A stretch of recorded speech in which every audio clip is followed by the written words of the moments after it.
ایک دلچسپ سفر۔ سفر ایک ایسی کتاب جس کے اوراق فطرت کے قلم سے لکھے جاتے ہیں۔ سفر کا لفظ سنتے ہی ذہن میں کھلی سڑکیں، پہاڑوں کی چوٹیاں اور نئی جگہوں کی خوشبو آتی ہے۔ سفر صرف جگہوں کو بدلنے کا نام نہیں، بلکہ اپنے اندر کے مسافر کو جگانے کا بھی موقع ہوتا ہے۔ میں نے اپنے سفر کے دوران محسوس کیا کہ دلچسپ سفر وہ ہوتا ہے جہاں راستے کی ہر چھوٹی چیز آپ کو حیران کر دے، جیسے کسی کہانی کے کردار ہوں جو آپ کو اپنے ساتھ لے چلیں۔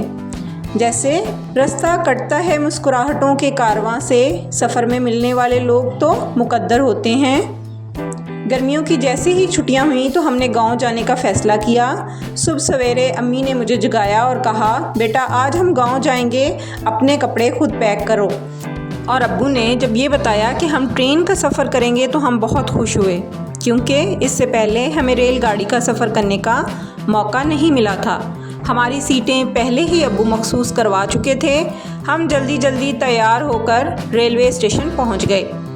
ٹرین پلیٹ فارم پر آ کر رکی تو لوگ جلدی سے اپنے ڈبوں کی طرف بھاگے۔ ہم بھی اپنے ڈبے میں سوار ہو کر اپنی سیٹ پر بیٹھ گئے۔ لوگ ہاتھ ہلا کر اپنے عزیزوں کو خدا حافظ کہہ رہے تھے۔ گاڑی ریلوے اسٹیشن سے نکلی تو اس کی رفتار تیز ہو گئی۔ گاڑی جیسے ہی شہر سے باہر نکلی تو سامنے ہرے بھرے کھیت اور درخت نظر آنے لگے۔ ہر چیز بڑی تیزی سے پیچھے جا رہی تھی۔ امی نے کہانی سنائی، بادل اور پہاڑ کی دوستی کی کہانی۔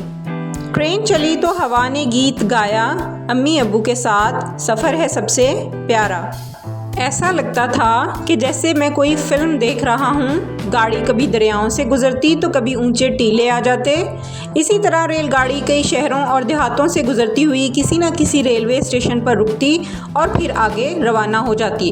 آخرکار ہم اپنی منزل پر پہنچ گئے۔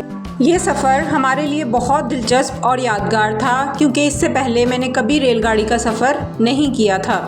منزل تو بس ایک بہانہ تھی، اصل ہیرا تو راستے میں ملے پل تھے۔ سفر ہمیں خود سے ملواتا ہے۔ ہوا، پہاڑ، دریا اور لوگ سب مل کر ایک نظم بن جاتے ہیں۔ یہی تو سفر کا جادو ہے۔ ویڈیو پسند آئے تو اسے لائک اور چینل کو سبسکرائب ضرور کر لیں تاکہ میرے آنے والی ہر ویڈیو آپ کو مل سکے۔